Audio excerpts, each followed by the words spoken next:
Hello students, I'm back with your SST class. I hope you all are fine and safe at your home. And again, the same thing. You're obeying your parents. You should obey them. You should listen to them. उनकी बात माननी है. And I hope that कल की worksheet आप सबने कर ली होगी. Because means yesterday I have given the solution as well. So now as I told you, we will start with our new chapter, that is chapter number 4, major land forms. हमारा chapter number 4 क्या है? Major land forms. So major land forms. Land forms क्या होती है सबसे पहले? Yes, land forms वो जो land का area होता है उसको हम बोलते हैं land forms. हमारा जो land का area है that in different forms, that is land form.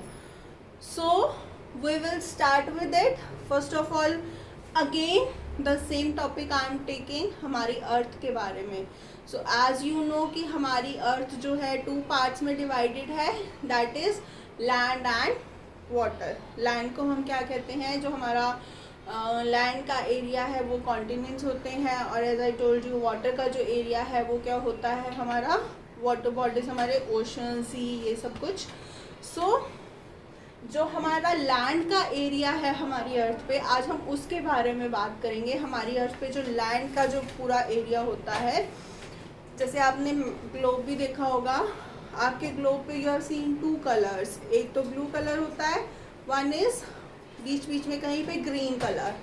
सो जो ब्लू कलर है वो हमारा सारा वाटर बॉडीज है, और जो ग्रीन कलर हमारे ग्लोब पे डिपेक्ट करता है वो करता है हमारी लैंड को, कि उतना एरिया जो है हमारी कंट्री में, हमारी अर्थ पे सॉरी, वो लैंड का है. So now again as I told you, land form के बारे में हम बात करेंगे. सो स्टूडेंट्स, आपको पता है हमारी अर्थ के ऊपर जितना भी जो लैंड का एरिया है that is not in the even shape. Even shape मतलब एक जैसी शेप में नहीं है. कहीं से ऊंचा है, कहीं से नीचा है, कहीं पे ग्रीन ग्रास है, कहीं पे ग्रीन ग्रास बिल्कुल भी नहीं है, कहीं पे सिर्फ रेत ही रेत है, सैंड ही सैंड अवेलेबल है. सो हमारी जितनी भी अर्थ है, अर्थ के ऊपर जो हमारी लैंड है, मतलब जितना भी लैंड का एरिया है, means all land area is not same alike, एक जैसा नहीं है. Means it is different everywhere. अगर कहीं पे समवेयर इट इज़ ग्रासी, तो कहीं पे it is full of sand, और अगर कहीं पे इट इज़ प्लेन बिल्कुल, तो कहीं पे वो ऊंचा नीचा है. मतलब ऊंचा नीचा इन द सेंस कि काइंड ऑफ अ स्लोप. सो हम आज उन फॉर्म्स के बारे में पढ़ेंगे कि हमारी लैंड के ऊपर, हमारे अर्थ के ऊपर जो लैंड है किन किन फॉर्म्स में अवेलेबल है, और उनकी इम्पोर्टेंस क्या है, और वो हमें हेल्प कैसे करती है. So first of all I think आपको लैंड फॉर्म तो क्लियर हो गया होगा क्या है. लैंड हमारी अर्थ पे जितना भी एरिया जो लैंड का है that is in green colour. So जो लैंड है वो बिल्कुल एक जैसा नहीं होता हर जगह से. Means it is somewhere sloppy. जैसे आपके घर में भी आपने देखा होगा, अगर आपके घर में आप मेन गेट से आते हो तो इट इज़ अ स्लोप. अगर आप अंदर जाते हो तो थोड़ा सा प्लेन हो जाता है एरिया, और अगर कहीं पे थोड़ा सा ऊंचा नीचा कहीं पे होता है somewhere. So not everywhere land is in the equal form, means in the flat form. Flat नहीं होता है, it is somewhere slope kind of. So somewhere greenery is there. So जैसे आपके घर में भी होता है, अगर आपके घर में गार्डन है तो somewhere it is greenery, and somewhere you can find कि वहाँ ग्रीनरी नहीं है. जैसे आपका जो फ्लैट सरफेस होता है घर का, जिसको आप फर्श बोलते हो, फ्लोर बोलते हो, तो not every type of land is equal. So it is somewhere grass, it is somewhere you can say sand, it is somewhere slope. So these all landforms make a big piece of land. So we will study about these forms in this chapter. So we are going to study about the variations of the landform. So जो variation होती है अर्थ पे landform में, उसको हम क्या बोलते हैं? उसको हम बोलते हैं रिलीफ. हमारी जो लैंडफॉर्म में वेरिएशन होती है, मतलब अलग अलग तरह का जो लैंडफॉर्म्स होता है, उसको हम क्या बोलते हैं? Relief. So this is the first point in this chapter कि हमारी अर्थ के ऊपर जो लैंडफॉर्म फिजिकल फॉर्म में जो डिफरेंसेस वेरिएशंस होती हैं, उन वेरिएशंस को हम क्या बोलते हैं? It is called relief. So landform के जो फीचर्स होते हैं that are relief. Relief means कहीं पे किसी तरह के फीचर्स होते हैं, कहीं पे किसी तरह के फीचर्स होते हैं. सो हमारे ये जो फीचर्स हैं ये कौन कौन से हैं? दैट इज हमारे जो फीचर्स हैं ये है माउंटेन्स, माउंटेन्स के बाद डेजर्ट. अब आप देख रहे हो जैसे माउंटेन्स हैं आपके, माउंटेन्स क्या होते हैं? Is it a flat kind of land? No, mountains क्या है? स्लोप्स हैं. स्लोप मतलब ढलान, कहीं से ऊंचा कहीं से नीचा. फिर कोई माउंटेन जो है कोई बहुत ऊंचा है, कोई थोड़ा सा ऊंचा है. So that is kind of slope. Desert क्या है? Desert is again you can say it is a piece of land where only you found, जहाँ पे आपको सिर्फ सैंड मिलती है. Sand is available there. No water means water is available there but not in enough amount water is there. So that is desert. We will study deeply about this, but first of all I am telling you कि कौन कौन सी land forms available हैं. Another one is plateau. Plateau is also a landform that I will tell you later on. First of all, I will tell you कि कौन कौन सी landforms होती हैं. Plains. So these are the landforms which are available on our earth. Mountains है, desert है, plateau है, plains है. तो ये सब क्या है? ये सब हमारे यहाँ पे landforms है जिनके different different features है. So one more landform is there. That is river.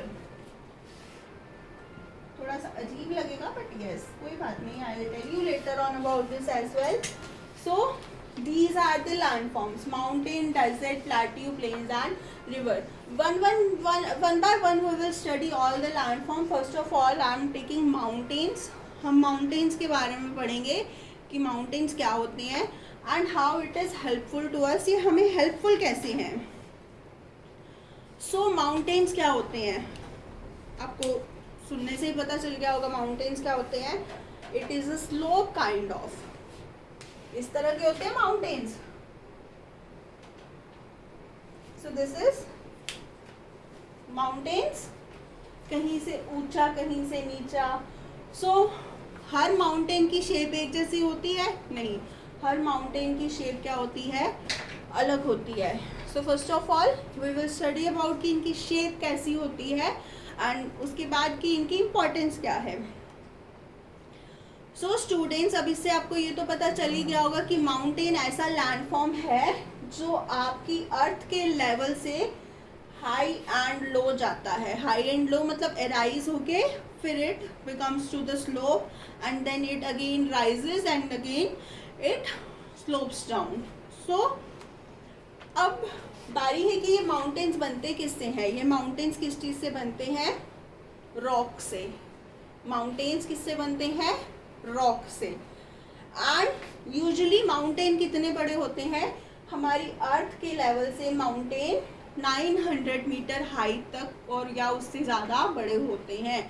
So mountains हमारी अर्थ के लेवल से 900 मीटर हाई या उससे भी ज़्यादा बड़े, उससे भी ज़्यादा हाइट पे जाते हैं. सो दिस इज हाउ माउंटेन्स किस चीज़ से बने होते हैं? रॉक से. और कितनी हाइट होती है? 900 metre and above. So now I will tell you कि माउंटेन्स की शेप शेप कैसी होती है। आपने देखा होगा कि कई माउंटेन्स जो होती हैं उनकी शेप ऐसी राउंड होती है, लेकिन कई जो माउंटेन्स होती हैं उनकी ऐसी कॉनिकल शेप होती है। सो ये शेप डिफरेंट क्यों होती है? सो इसका भी एक रीज़न है। It depicts the age of the mountain.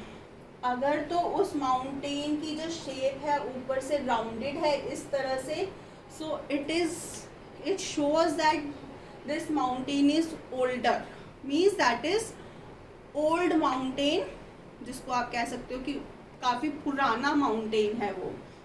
लेकिन जिस माउंटेन की जो स्लोप जब ऊपर जाके पीक बनती है वो कॉनिकल होती है। कॉनिकल मतलब जिसके एजेस जो है यहाँ पे जाके शार्प होते हैं इस तरह से, तो वो माउंटेन क्या होता है? That is young mountain. So mountain की शेप्स के बारे में बताया आपको। जिसकी शेप जो है इस तरह से राउंड होती है ऊपर से, वो कौन से होते हैं? That it shows that it is a very old mountain, बहुत पुराना माउंटेन है। एंड इट शोज, अगर उसकी जो शेप है कॉनिकल है, इट शोज कि वो माउंटेन जो है दैट इज यंग। सो इसके बारे में आपको बताया। अब उसके बाद जब बहुत सारे माउंटेन्स एक जगह एक साथ होते हैं, मतलब जैसे यू कैन से कि बहुत लंबी माउंटेन्स की जो लाइन रो चलती है, चेन चलती है, उसको हम क्या कहते हैं? रेंज और चेन ऑफ माउंटेन। मतलब जो एक माउंटेन की बहुत लंबी रो चलती जाती है उसको हम क्या कहते हैं? रो ऑफ माउंटेन, और you can say chain of mountain. So अभी तक स्टूडेंट्स हमने क्या पढ़ा? अभी तक हमने पढ़ा अबाउट लैंडफॉर्म। लैंडफॉर्म क्या होता है? सबसे पहले लैंडफॉर्म होता है हमारी अर्थ के ऊपर जो लैंड का एरिया है that is available in different form. Different form मतलब कहीं पे ग्रीन ग्रास है, कहीं पे सैंड है, कहीं से वो ऊंचा है, कहीं पे वो फ्लैट है। So this is landform. So जो लैंड की वेरिएशंस, जो लैंड की फॉर्म में वेरिएशंस होती हैं उसको हम क्या बोलते हैं? रिलीफ। फाइन, इतना क्लियर हो गया। उसके बाद I told you about different landform कौन कौन सी हैं? Mountains, desert, plateau, plain, river. So ये सब क्या है? हमारे डिफरेंट लैंडफॉर्म्स हैं। सो आई टोल्ड यू कि हम सबसे पहले आज कौन सी पढ़ेंगे? माउंटेन के बारे में। मैंने आपको माउंटेन के बारे में क्या बताया? माउंटेन वो लैंडफॉर्म है जो फ्लैट लैंड से थोड़ी हाइट के ऊपर स्लोप पे, means it is in the form of slope, ऊंचाई पे, मीन्स इट गोज एराइज, ऊपर जाता है, देन इट कम डाउन, और दैट इज माउंटेन। लेकिन सभी माउंटेन्स की जो हाइट और एक जैसी नहीं होती है। कोई बहुत ज़्यादा हाइट पे होते हैं, किसी की हाइट कम होती है। Not all the mountains are of the equal height. लेकिन माउंटेन्स की जो हाइट होती है आपकी अर्थ लेवल से, this is your earth level, आपकी अर्थ लेवल से 900 मीटर हाई एंड अबव होते हैं। So it is 900 metre high and above. So अभी मैंने आपको बताया उसकी शेप के बारे में।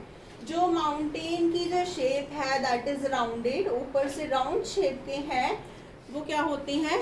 दे आर ओल्ड माउंटेन्स। और जिनकी शेप जो है बिल्कुल पीक कॉनिकल बनी होती है, मीन्स शार्प एज होता है ऊपर, तो वो क्या होते हैं? They are young mountain. So इतना हम अभी तक पढ़ चुके हैं। Now we will move forward. But अभी तक जो आपने पढ़ा है उसको अच्छे से रिवाइज करेंगे। एंड अब हम आगे बढ़ेंगे। मैंने आपको एक चीज़ और बताई कि जब ग्रुप ऑफ माउंटेन्स एक साथ मिल जाते हैं, मतलब बहुत सारे माउंटेन्स एक दूसरे के साथ ज्वाइन होते हैं, उनको हम क्या बोलते हैं? चेन ऑफ माउंटेन और रेंज ऑफ माउंटेन। उनको हम क्या बोलते हैं? चेन ऑफ माउंटेन और range of mountain. So now we will study about the importance of mountains. So mountains की बहुत सारी importance हैं। बहुत सारी इम्पोर्टेंस है, बहुत सारी हमें उससे फ़ायदे होते हैं। फर्स्ट ऑफ ऑल बिकॉज क्योंकि ये अर्थ लेवल से हाई होते हैं, सो ये हमें क्या करते हैं, ये हमें हार्श विंड से बचाते हैं। जो बहुत तूफ़ानी हवा चलती है, जो बहुत ज़्यादा तूफ़ान आता है, तो ये हमें उस तूफ़ान से बचाते हैं। मतलब कि क्योंकि वो उसकी हाइट ज़्यादा है, तो जब भी तूफ़ान आता है तो वो तूफ़ान जो है उसके हाइट के आगे जो है थोड़ा उसकी जो हवा की वो जो रेंज होती है वो जो है हाइट उसकी उसको थोड़ा कम कर देता है। सो जो माउंटेन्स हैं, जब तूफ़ानी हवाएं चलती हैं, जब आपके विंड चलती है, हॉट विंड या कोल्ड विंड चलती है, हार्श विंड्स होती हैं, जो तूफ़ानी लहर जिनका आप कह सकते हो, तो इन तूफ़ानी लहर से ये माउंटेन्स हमें बचाते हैं। हाउ? बिकॉज क्योंकि इनकी हाइट होती है और वो तूफ़ानी हवाएं जब हमारी तरफ आती हैं तो इसकी हाइट के आगे उनका जो लेवल है थोड़ा डाउन हो जाता है। So that is why they protect us from the harsh and cold winds. This is the first importance of our mountain. So दूसरा, जो रिवर्स निकलती हैं माउंटेन में से, जो रिवर्स माउंटेन के बीच में से निकलती हैं, वो वहाँ के रहने वाले लोगों के लिए, जो माउंटेन्स में लोग रहते हैं, उन लोगों के लिए that is a source of irrigation. Irrigation मतलब उनकी फसलों को पानी देने का एक तरीका होता है। माउंटेन्स में से जो रिवर्स निकलती हैं उनका वाटर इतना रिच होता है कि वहाँ के रहने वाले लोगों के लिए that is a source of irrigation, मतलब उनकी फसलों को पानी देने का एक बहुत अच्छा सोर्स होता है। This is another importance of our mountain. Third one, कई माउंटेन्स आपने ऐसी माउंटेन रेंज आपने ऐसी देखी होगी जहाँ पे हम लोग गर्मियों में छुट्टियाँ बिताने जाते हैं, because they are very good places where we can spend time in summer, like you can say Shimla, like you can say Mussoorie. So these are the mountain range. यहाँ पे जो mountains हैं, means बहुत से और भी है, I can give you many more examples, but this is a good example where in summers we can spend good time with our family. So एक और mountain का benefit क्या है, they provide us, means we can spend time with our family over there in summers, because that place is very cool and it provide us very relief in summer. So that is we can spend time with our family members. So first example I have given you importance of कि mountains हमें harsh and cold wind से बचाते हैं। Second, ये हमें जो है hot and cold wind से बचाते हैं। Second, I have told you कि that is a very good place where we can spend time with our families in summer. And another one, I have told you कि इनके बीच में से जो रिवर्स निकलती है दैट इज़ वेरी, मतलब this water, the water in that river is very rich for irrigation. तो वहाँ के जो लोग होते हैं उनको बहुत फ़ायदा होता है। एंड थर्ड थिंग, ये हमें हमारे दुश्मनों से बचाती है, बिकॉज क्योंकि वो जो हाइट होती है माउंटेन की, उसकी वजह से जो हमारे देश में जो दुश्मन एंटर करते हैं, सो वो जो चीज़ है, वो हाइट है, हमें उन दुश्मनों से प्रोटेक्ट करती है। Another thing, third point I have told you. Fourth one क्या है, ये जो माउंटेन्स होते हैं, ये मिनरल्स में, इनके जो माउंटेन्स की जो रॉक्स होती हैं that is very rich in minerals, minerals की बहुत रिच होती हैं। सो इनसे जो बिल्डिंग मटेरियल बनता है दैट इज़ वेरी स्ट्रॉन्ग। जो माउंटेन्स से रॉक्स निकलती हैं उनसे जो बिल्डिंग मटेरियल बनता है, because that is very rich in minerals, और इनसे जो बिल्डिंग मटेरियल बनता है that is very strong. So that is another importance for us कि द रॉक से जो building material we are getting that is very strong and we can use it. So this is our fourth importance और fourth benefit. और जो mountains की land slope जाती है, mountain की जो लैंड स्लोप जाती है, यहाँ की जो ग्रास होती है that is very rich. Grass जो है बहुत घनी और अच्छी होती है and that is a very good place for cattles to graze. मतलब जो वहाँ के लोगों के रहने वाले जो पशु होते हैं, that is a very good place for their grazing मतलब उनको चराने के लिए बहुत अच्छा प्लेस होता है।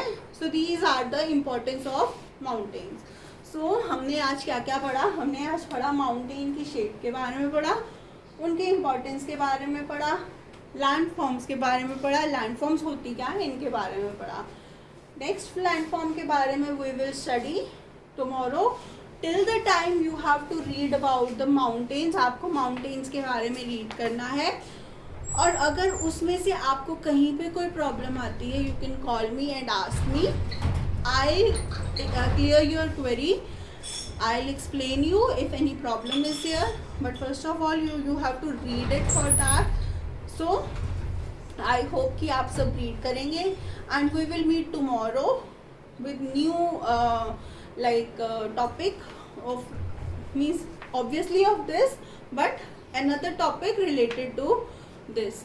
So till the time read this and get your queries done with me, and we will meet tomorrow. Thank you. Bye students.